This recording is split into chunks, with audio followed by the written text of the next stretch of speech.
Allô? Allô? C'est devenu le quotidien d'Elena Maleno. Et est-ce que vous êtes dans l'eau? Si vous êtes dans l'eau, essayez d'envoyer une localisation, s'il vous plaît. Son téléphone sonne au rythme des drames dans le détroit de Gibraltar. Au bout du fil, des migrants qui tentent de rejoindre les côtes espagnoles depuis le Maroc. Quand la traversée se passe mal, certains appellent Elena. Elle fait le lien entre eux et les équipes de sauvetage marocaines et espagnoles. Regarde, c'est ça qu'ils sont envoyés hier.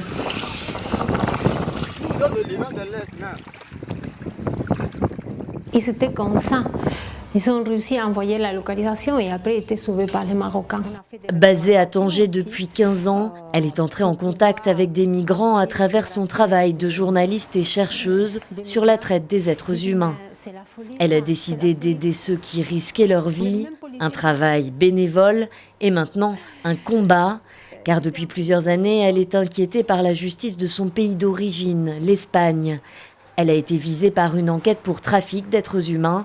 Le procès n'a pas eu lieu, faute de preuves. Selon la police espagnole, je suis comme un Pablo Escobar de la Méditerranée, mais je n'ai gagné même pas un euro dans ça, tu vois. C'est un nouveau type de